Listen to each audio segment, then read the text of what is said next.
What's up, everybody? Welcome back into Shout. It is playoff week, the wild card round. Bills hosting the Denver Broncos on Sunday, which means every single day you are going to get a podcast. And this is our first look at this week's opponent. Nick Kosmider from The Athletic covers the Broncos. I learned before this show has covered them since 2017. So this is his first time covering a team in the playoffs, foreign territory, coming to Western New York. If you see him walk into the stadium this weekend, give him a high five. Welcome him to Buffalo. How are you, Nick? I'm doing great. Thanks for having me.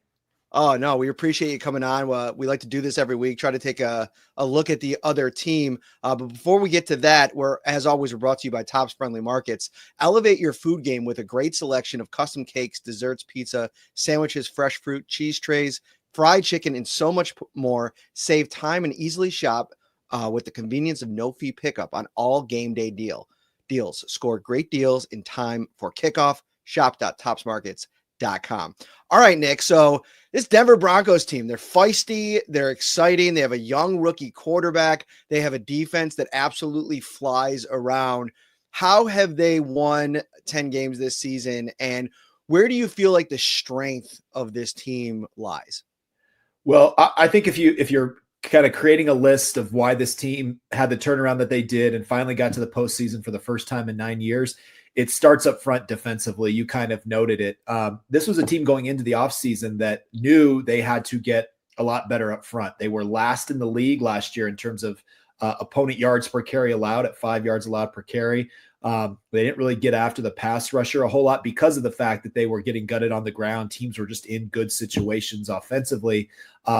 And they had a completely marked turnaround. There was a couple additions, right? Malcolm Roach, not like the flashiest free agency signing at defensive tackle, but he became kind of an important part of their rotation, a guy who had previously played for Sean Payton in New Orleans.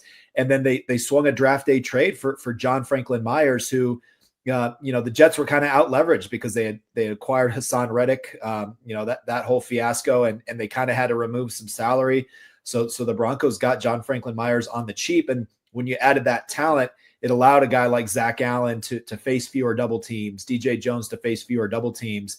And it was just a chain reaction to where, members of that front seven who had good years, guys like Jonathan Cooper and Nick Bonito on the outside had 8.5 sacks a year ago, but everybody just sort of took off because of the fact that there was a lot more balance on that defensive front. And they ended up being second in the league in run defense this year. And that allowed them, of course, to get after the passer, a franchise record 63 sacks, most in the NFL. So I think that's really where it started for Denver, and everything kind of cascaded from there. That is going to be the fun of this matchup, right? The most sacks in the league versus the team that's allowed the fewest. And I'm so interested on the edge because that to me is a premier matchup. You have two of the elite pressure creators on the outside. You just mentioned them. Bonita, especially the way that he's come on this year, it's been so impressive. 57 and 61 pressures respectively, according to Pro Football Focus.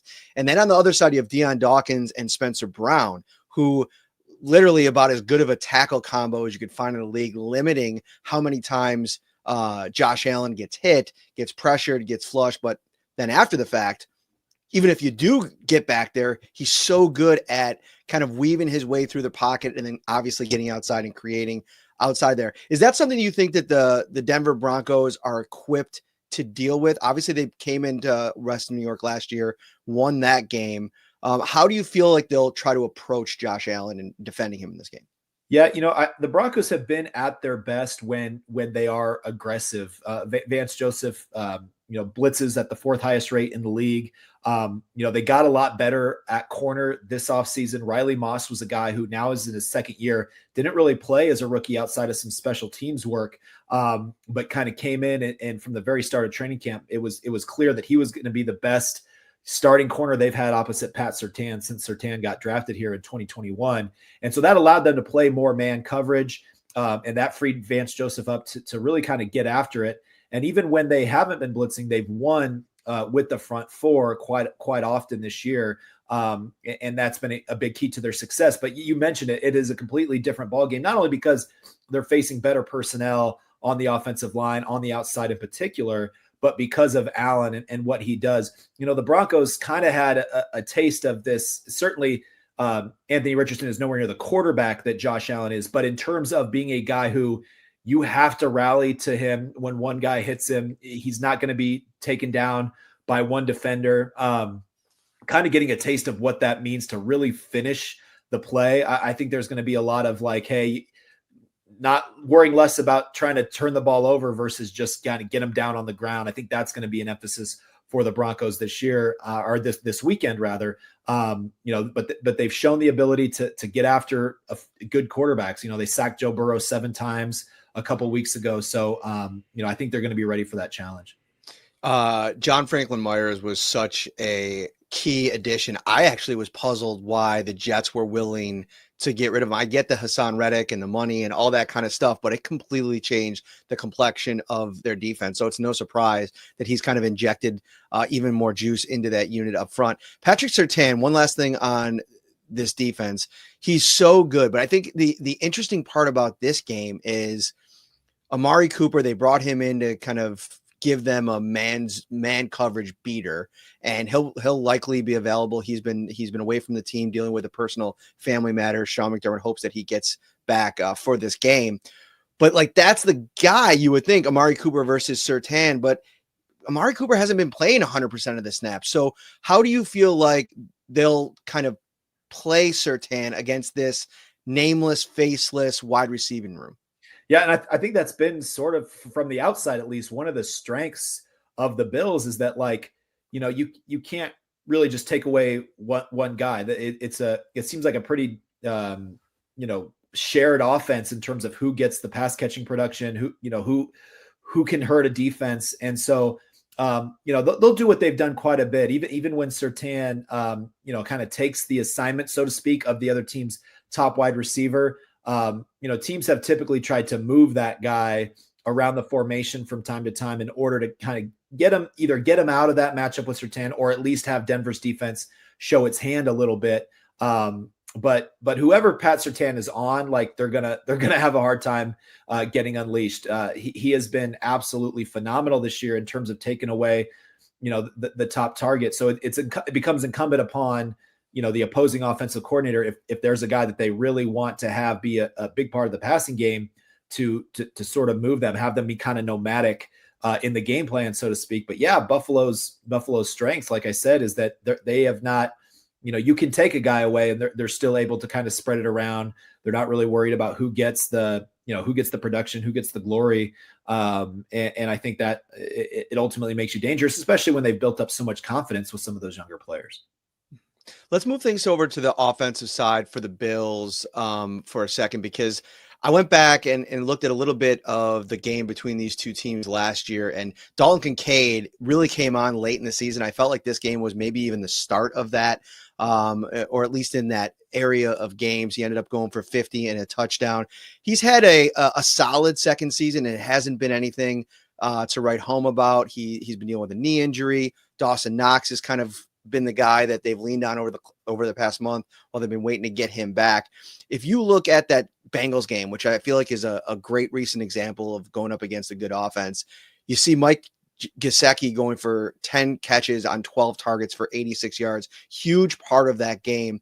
Is that a bigger kind of deal for this Denver defense? Have they struggled at all against tight ends, or was that just kind of a one-off? And how did Gesicki have so much success in that game? Yeah, they have struggled at times. I think if there's a weakness for this Denver defense, it's kind of athleticism at inside linebacker. Cody Barton is a guy that they signed, kind of a third wave free agency deal. And he's been solid for them, especially when they lost Alex Singleton, was their top inside linebacker, lost him to an ACL injury in week 3. So Barton's come on, and then you have a guy like Justin Sternad, who's been with the Broncos since 2020, but has hardly played defense until this year. It was a core special teams member, but he's been thrust into action. They'll use Zach Cunningham a little bit, but that's an area where they have some vulnerability, and not just against tight ends. They've struggled at times, with running backs out of the backfield on wheel routes, midfield and beyond. They've kind of been vulnerable to some big splash plays from running backs out of the backfield. So that and the tight end are two areas that the Broncos are going to have a plan for, and be a little bit better than they have been at points this season. Real quick before we get to the Denver's Broncos offense, it's going to be a fun one to talk about. I wanted to mention everybody watching, you can become a Shout Buffalo Bills insider right now by texting 716-528-6727. It is a 2-week free trial, $3.99 a month after that. And the text line is brought to you by Carrie C. Byer, attorney with the law offices of Francis M. Litro, located at 237 Main Street in Buffalo, New York. If you or someone you know is seriously injured, give him a call, 716-852-1234. Or check out litrolaw.com. Okay, Bo Nix. I'm really excited to talk to you about him because he's such an intriguing player. The arm strength, the willingness to take chances in the passing game, the second part of the play, his ability to create and use his legs. How fun has it been covering him? And how live is he as a road dog rookie quarterback this week? What are your expectations for him in his first playoff game?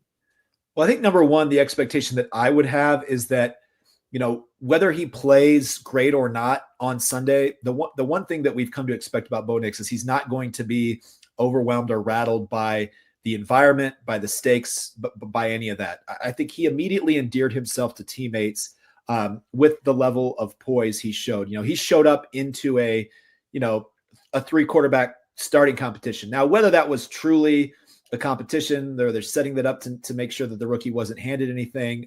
You could argue that, but nonetheless, it was one of those deals where, it creates kind of something of a pressure every day on how well you perform. And he just never seemed to let any of that get to him, even as he was trying to digest, drinking out of a fire hose, all the new stuff in Sean Payton's, pretty complicated offense that he had to sit there and grasp. But so that'd be number one, just that he's not going to be overwhelmed by the moment. And he's just been kind of in big moments. He sort of figures out a way, even if you go back to his first start against Seattle, in which he struggled being able to push the ball down the field, struggled to identify some of the pressure.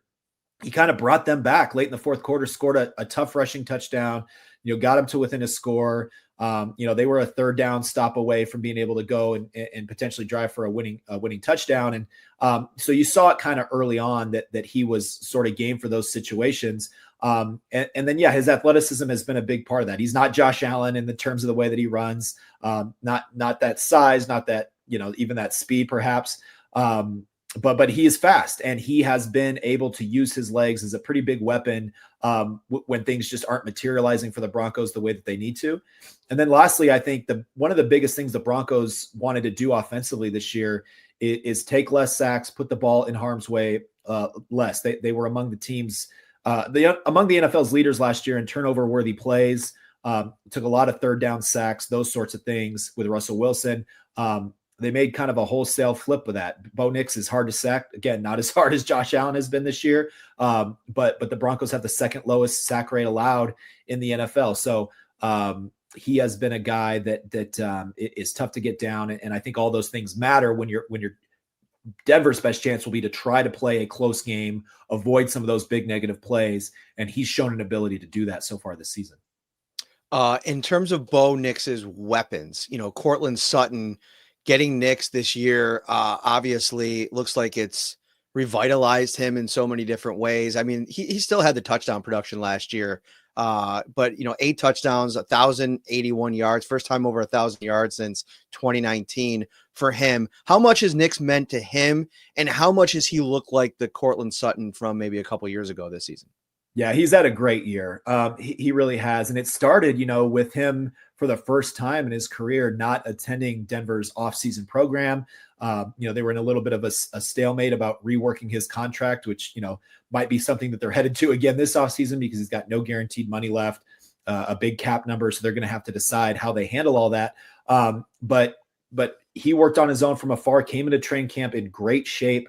And really just kind of clicked with Bo Nix right away. They had worked out together in Dallas in the offseason, sort of created a quick bond, and he's been huge. He's been kind of a third down safety blanket, and a guy that he can really count on in the red zone.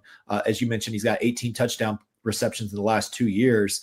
So he's been vital, but the wide receiver room, a lot like, other parts of this team, right? They had to find fixes for things on something of a shoestring budget. When you're eating almost $90 million in dead money like the Broncos are this year, you have to succeed on the margins. And part of making the room, the salary cap room they needed was trading Jerry Jeudy, who wanted out of Denver, didn't feel like he was being utilized the right way in his 4 years here, in part because he had 4 different starting quarterbacks. But they found sort of not a 1-for-1 replacement for a guy like that, because you can't, but rookies like Devon Vele, who was a 7th round find, who's been really productive. Troy Franklin, the other rookie, 4th round pick, a teammate of Bo Nix is at Oregon. And then Marvin Mims, who's really blossomed over the second half of this season in his second year. So you've had a lot of you got rookies that are contributing. You got second-year players, a lot of guys on rookie contracts who have filled in the rest of those gaps. But yeah, there's no doubt that Courtland Sutton is the top guy. And he's sort of the guy that Bo really relies on when things get a little bit greasy.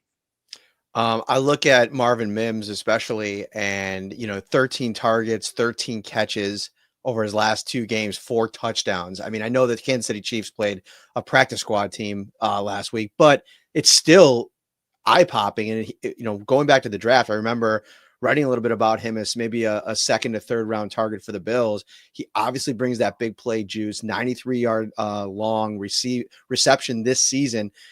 How much has he kind of maybe unlocked a little bit even more of this passing game? Yeah, it's been huge. And it was interesting early on because he's been the punt returner for the Broncos, the returner since he got here, and it was automatically excellent in that role. He just got selected to the Pro Bowl as the returner for the 2nd straight season, led the NFL in punt return average at over 16 yards per return. He's been excellent in that regard, but it was one of those deals where early on in his rookie season, he had some big splash plays. You said, oh, this is going to be a guy that they use that's going to get more and more work in the passing game. And it just never materialized last season. And then early this season, it was the same thing. He just wasn't getting on the field. They're trying to figure out their personnel with these different young receivers. And about midway through the season, they said, we got to figure out how to get him the ball in situations like he has as a punt returner, where he can just put his foot in the ground and go. And so they started using him in the backfield. And that kind of unlocked some things where, sometimes they'd even hand it to him, and had some big plays as a receiver, coming out of the backfield, because at times teams don't know how to identify the matchup that they need to have on him. And then that in turn opened him up as a receiver, a lot more motion work with him. So he's been kind of that secret sauce of getting explosives by using him sometimes as a decoy, but making defenses account for his speed, for his versatility. That's been a huge component of why the Broncos really took a big step offensively. 25 points per game. This is their best offense since 2014 with Peyton Manning. So they've made a big jump this year. You look at this offensive line, which is going to be another part of this game. How much can the Bills affect Nix with their 4? They play a lot of zone coverage, obviously. The safety situation over the course of the season has been kind of like a fluctuating up and down type of production from Taylor Rapp, and Damar Hamlin is going to start. Sean McDermott said, this offensive line, what makes them so good? Obviously, they're so good in pass blocking. How good are they in the run game? And you could kind of even throw in the running backs here. How can Bills fans expect the Broncos to deploy their backs? Yeah, this offensive line has been a huge part of their success, and part of it is continuity. The entire group has not only their second year together, minus the center Luke Wattenberg, who took over for Lloyd Cushenberry. It's not only their second year together; they just haven't missed any time. Mike McGlinchey missed the season finale last year. That was the only game a Broncos starting offensive lineman missed. He then spent four games this year on IR with a knee injury, but otherwise the Broncos have been healthy and durable on that offensive line. And that's really built a continuity that has helped that group be a big part of Bo Nix's year 1 success. Very good pass blocking unit. They block the run well. The Broncos are among, they're kind of near the top 10 in yards per carry before contact, right? So they're opening holes, but they just have not been able to consistently create a running attack. The Broncos don't have a 100-yard rusher, and they haven't had one in 2 years in a game. And so it's kind of a by committee thing. We don't know from 1 week to the next whether it's going to be Jaleel McLaughlin, Javonte Williams, Audric Estime, the rookie. Especially the last third of the season, they've been basically all 3 used at various times. But the key for them is first down efficiency. This is a team that when it stays on schedule, can be pretty good. They're really good in third and short and medium. But when they get off track, like 0 or negative 1 yard runs on first down, that's when they get in trouble. That's kind of what cost them a winnable game against the Chargers a couple of weeks ago when they were leading by 11 in the third quarter. They just got stonewalled running the ball on first down in the second half. And then, all of a sudden you're not getting to get to as many plays. You're at third and long. So that's going to be a vital part of Denver's hopes in this game, is to be able to have more first down rushing efficiency. Nick, this has been absolutely awesome. Let everybody know where they can find your work this week. I just actually retweeted a story that you put up, how the Broncos spun dead money doom into ending a long playoff drought. You want to learn a little bit more about the Broncos, obviously head over there. You could even see it on my feed, but let everybody know what you got going on and where they can find you. Yeah, I would say that's a good place to start. You can find all of our Broncos content at theathletic.com/Broncos, at Nick Kosmider on X. That's probably the best way to find it. And then have a podcast as well. The Not Another Bucking podcast. We'll have another episode out later this week. So yeah, appreciate it. That's really cool. Now, did you have wings when you were in town last year? I didn't. And, unfortunately, like the flights, man, when we started to book them, they kind of dried up fast. So I'm not getting in until Saturday night at around 9. Like, is there still any place? Here's the thing. Here's what I'm going to do for you. I'm about a 7 to 8 minute drive from the airport. If you want, I will get a Wingnuts order of wings. I'm going to be there on Saturday night. Come out. I'll buy you a beer. Just send me a text message, DM, whatever. I think Wingnuts are among the elite. Not a bad one. Otherwise, you're probably going to run into some maybe like kitchens closed, but send me a message. Okay, I will, man. That sounds great. Fantastic. Awesome. Speaking of which, we will be at Wingnuts, 1402 Millersport Highway. Shout Live, 6 p.m. is the start. The show will go down at 7 p.m. And then we'll be hanging out, watching Baltimore, Pittsburgh, talking about the Bills and the Broncos. And hey, who knows, if you get there late, maybe you'll see Nick, our wonderful guest today. Thank you so much for watching.